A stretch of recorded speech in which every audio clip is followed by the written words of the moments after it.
Salam sejahtera untuk kita semua. Pada kesempatan kali ini, saya akan berbagi ilmu mengenai stunting dan kecukupan gizi untuk bayi atau anak usia 0 hingga 24 bulan.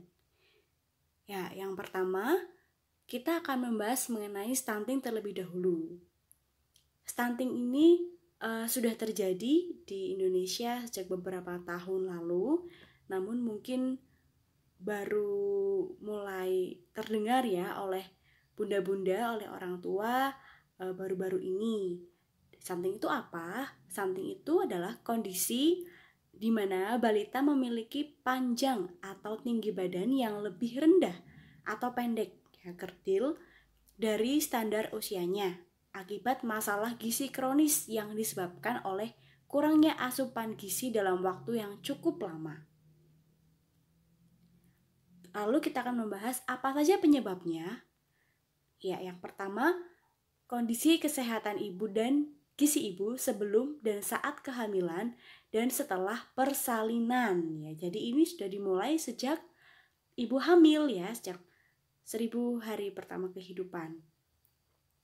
Lalu postur tubuh ibu yang pendek bisa juga mempengaruhi. Jarak kehamilan yang terlalu dekat dari anak pertama hingga anak yang kedua. Lalu usia ibu yang masih remaja. Asupan nutrisi yang kurang saat kehamilan, tidak terlaksananya inisiasi menyusui dini, gagalnya pemberian ASI eksklusif, lalu kualitas, kuantitas, dan keamanan pangan dari MPASI. Ya, kemudian kondisi sosial ekonomi dan sanitasi tempat tinggal. Kondisi sosial ekonomi mencakup kemampuan ya orang tua untuk memenuhi kebutuhan gizi dari saat ibu hamil. Kemudian sanitasi tempat tinggal bisa sumber air, lalu bagaimana jarak dari sumber air terhadap tempat pembuangan akhir, kemudian bagaimana dengan kebiasaan ibu menjaga kesehatan tubuhnya, ini juga berpengaruh. Lalu, apa aja sih dampak dari stunting? Yang pertama ada dampak jangka pendek ya. Peningkatan kejadian kesakitan dan kematian.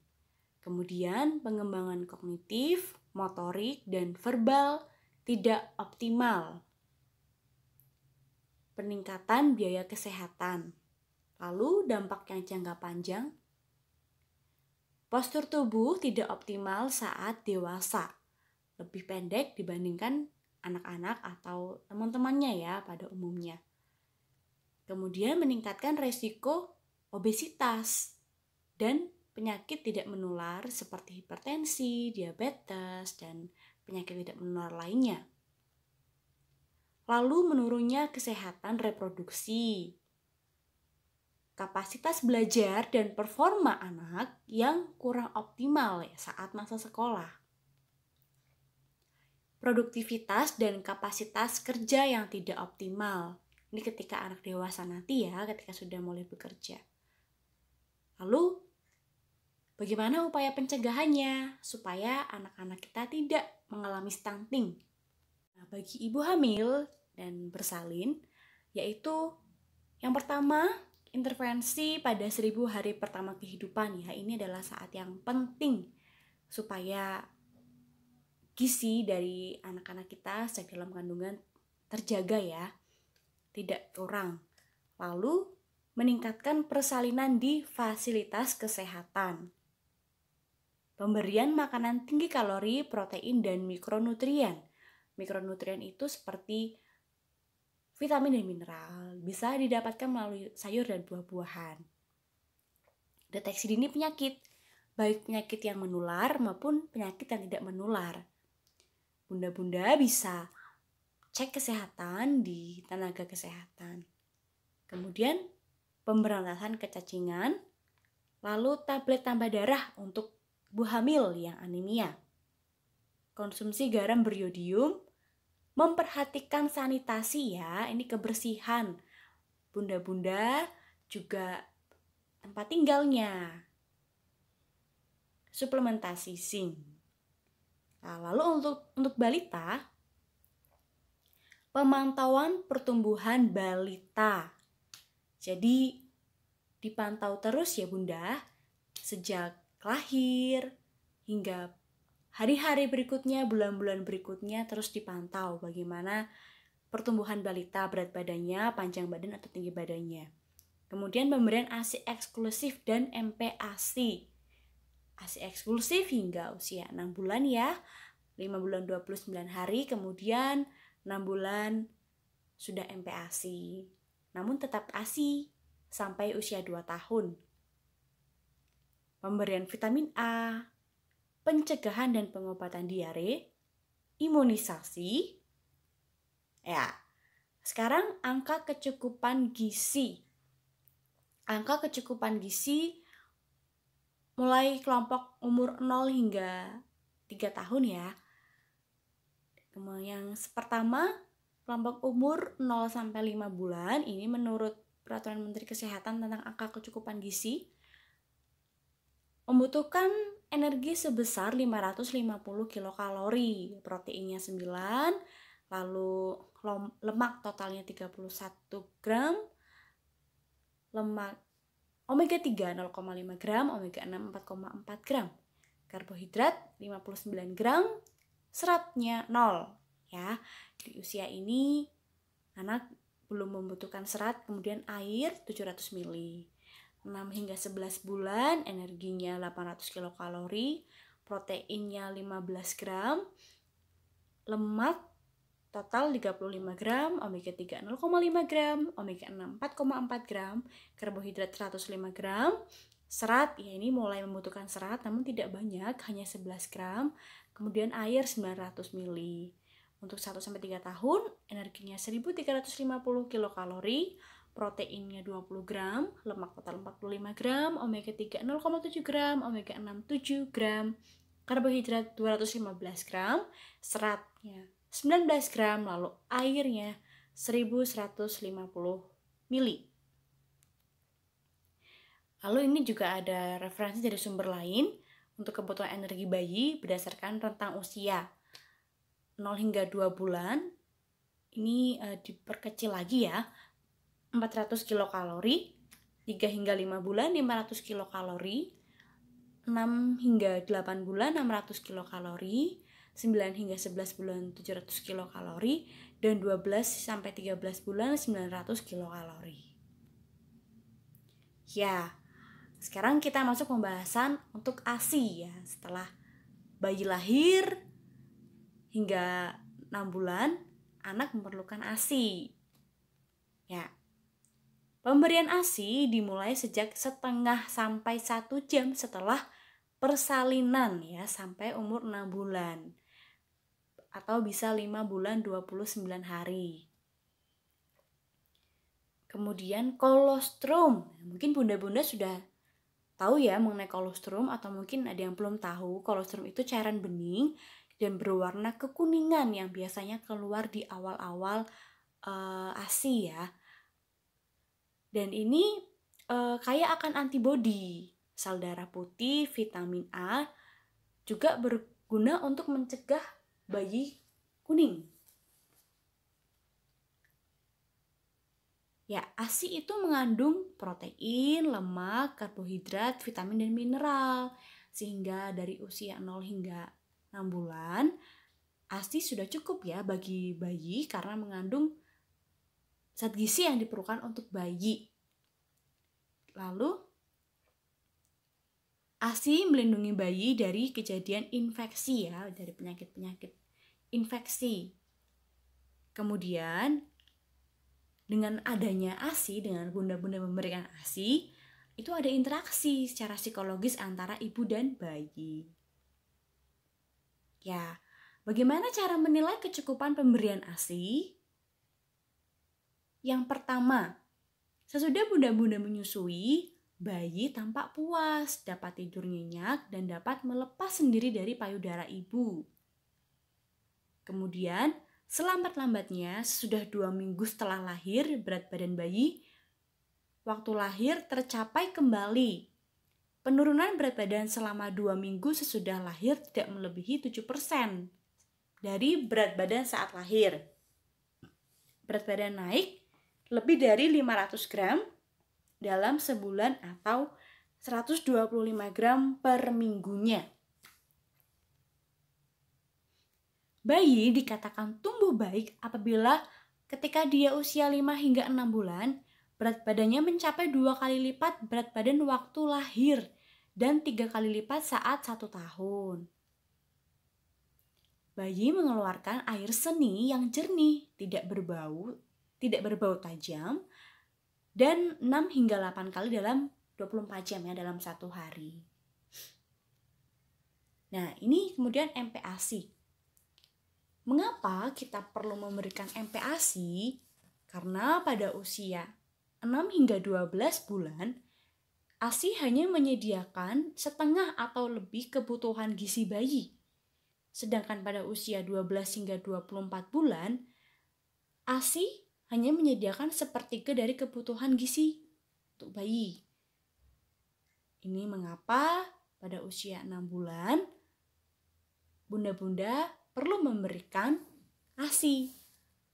Dan juga perlu tepat ya, jika bunda-bunda memberikan ASI lebih dari yang sudah dianjurkan, bisa terjadi berat badan bayi tidak meningkat atau berat badannya kurang, seperti itu.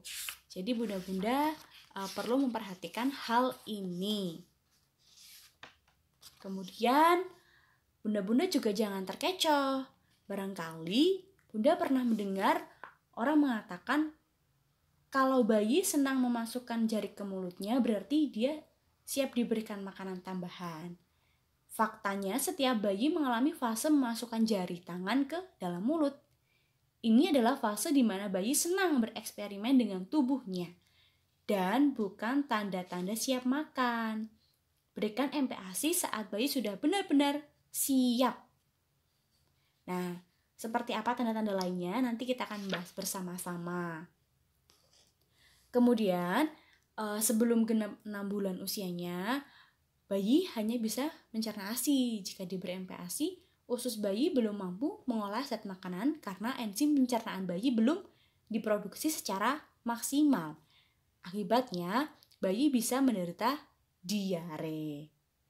Selain itu, jika MPASI dikenalkan terlalu dini, terlalu cepat juga dapat mempengaruhi penyerapan zat besi dari ASI sehingga menyebabkan bayi anemia. Untuk kasus-kasus tertentu, bunda-bunda bisa konsultasi dengan ahli gizi atau dengan dokter spesialis anak ya untuk pemberian MPASI pada kasus tertentu ya, bagi pada bayi-bayi kita. Ya. Tujuan pemberian MPASI yaitu memenuhi zat gizi bayi, mengembangkan kemampuan bayi untuk menerima berbagai macam makanan dengan berbagai rasa dan tekstur,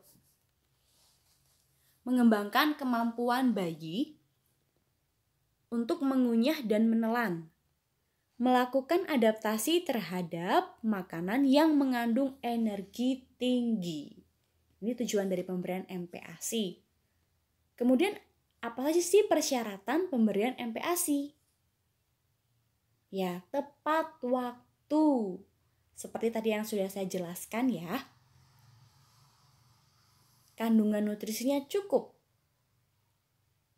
Baik makro, itu adalah karbohidrat, lemak dan protein, maupun mikro. Mikronutrien itu seperti vitamin dan mineral. Dan aman. Jadi bunda-bunda harus menjaga ya, baik itu alat yang digunakan harus bersih, kemudian alat-alat untuk memasak, alat-alat yang dipakai untuk menuangkan hidangan yang akan kita berikan kepada bayi. Ini perlu dijaga betul kebersihannya. Dan tepat cara pemberian. Salah satunya kita juga perlu melihat kalau bayi sudah mulai kenyang, ya sudah tidak perlu kita paksa. Dan juga kita bisa memberikannya di jam-jam tertentu, nanti kita akan bahas bersama-sama. Ini tanda-tanda bayi siap makan. Ya, ada kesiapan fisik dan kesiapan psikologis. Untuk kesiapan fisik yang pertama, bayi bisa duduk tegak tanpa atau dengan sedikit bantuan. Mampu mengunyah dan menelan makanan yang lebih kental dan padat. Refleks menjulurkan lidah itu berkurang atau hilang. Ya, tumbuh nafsu makan. Kemudian, mampu menahan kepala tetap tegak. Nah, kemudian untuk kesiapan psikologis bayi, mampu menunjukkan keinginan makan dengan membuka mulutnya. Rasa lapar dengan memajukan tubuhnya ke depan atau ke arah makanan. Tidak berminat atau kenyang dengan menarik tubuh ke belakang atau menjauh. Berikutnya mengenai pedoman pemberian makan pada bayi atau anak usia 6 hingga 24 bulan. Maaf, di situ tertulis 23 bulan. Untuk umur 6 hingga 9 bulan, teksturnya lumat atau bisa dibuat dengan cara disaring. Contohnya itu pisang lumat halus, bubur susu, juga bubur ASI. Frekuensinya 2-3 kali makanan lumat, ditambah 1-2 kali makanan selingan, ditambah ASI. Masih diberi ASI ya Bunda? Namanya juga kan makanan pendamping ASI. Jadi, bayi tetap wajib untuk diberi ASI. ASI memberikan vitamin penting, zat besi dan protein dalam bentuk yang mudah dicerna perut bayi. Nah, untuk usia 6 bulan sudah mulai diberikan MPASI karena kandungan zat gizi ya, seperti zat besi itu sudah menurun. Kemudian jumlah setiap kali makan. Mulai dengan 2-3 sendok makan setiap kali makan ya. Ditingkatkan bertahap sampai setengah mangkuk ukuran 200 ml. Waktu makan tidak boleh lebih dari 30 menit. Yang selanjutnya umur 9-12 bulan, tekstur makanannya lembek atau dicincang. Contohnya nasi tim halus, bubur kacang hijau. Untuk frekuensinya 3-4 kali makanan lembek. Ditambah 1-2 kali makanan selingan ditambah ASI. Jumlah setiap kali makan itu setengah mangkok ukuran 200 ml. Waktu makan juga tidak boleh lebih dari 30 menit. Kemudian usia 12-24 bulan, tekstur makanannya itu lunak ya, makanan keluarga. Tidak pedas dan tidak merangsang. Contohnya nasi, lauk pauk, sayur, dan buah. Frekuensinya 3-4 kali makanan keluarga, ditambah 1-2 kali makanan selingan, ditambah ASI. Jumlah setiap kali makan 3/4 mangkok ukuran 250 ml. Waktu makan tidak lebih dari 30 menit. Ya, bunda-bunda perlu tahu ini adalah porsi ya untuk kalau anak-anak bayi 6 hingga 23 bulan itu yang sebelah kanan ya buat PMBA. Di situ kita bisa lihat 35% paling besar itu adalah makanan pokok ya. Seperti nasi, kentang, singkong, jagung, sagu, ubi, dan sebagainya. Lalu 30% yang paling besar kedua adalah protein hewani. Bisa dari daging sapi, ayam, unggas, telur, ikan, dan sebagainya. Dan ternyata sayur dan buah-buahan itu porsinya lebih kecil ya dibanding makanan pokok dan protein hewani. Ini karena anak-anak butuh kecukupan energi untuk dia bisa bertumbuh, berat badannya bisa tetap naik, membutuhkan makanan pokok juga protein hewani. Untuk sayur dan buah-buahan ya bunda-bunda bisa lihat yang tertera di situ. Kemudian untuk 10% kacang-kacangan dan olahannya tahu, tempe, dan sebagainya.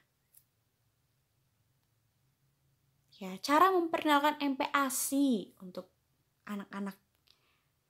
Yang pertama, makanan lumat berbahan dasar beras atau tepung beras dianjurkan sebagai makanan pertama karena bebas gluten yang dapat menyebabkan alergi. Lalu sudah bayi minum ASI, mulai diberikan 1-2 sendok teh bubur. Bila bayi selalu menolak makanan baru, maka bubur diberikan sebelum ASI ya, atau formula, dan pemberian diulang sampai 2 hari sehingga bayi mengenal rasa atau aroma makanan baru. Berikan makanan selingan terjadwal dengan porsi kecil seperti roti atau biskuit yang dioles dengan mentega atau selai kacang, kemudian buah dan kue kering. Jumlah makanan ditambah bertahap sampai jumlah sesuai atau yang dapat dihabiskan. Nah, ini ada banyak ya, ada beberapa hal yang penting yang perlu bunda-bunda ketahui nih. Memilih bahan makanan yang kaya akan zat besi. Ya, karena dari ASI sendiri kandungan zat besi sudah menurun. Jadi bunda perlu memilih bahan makanan yang kaya akan zat besi ya. Seperti daging merah, ada bayam, itu juga mengandung zat besi. Hati ayam. Kemudian makanan padat pertama yang terbaik adalah terbuat dari beras karena hipoalergenik. Gandum dan serealia yang lainnya mengandung gluten sebaiknya ditunda hingga usia 8 bulan. Putih telur dapat diberikan sebelum bayi berusia 1 tahun.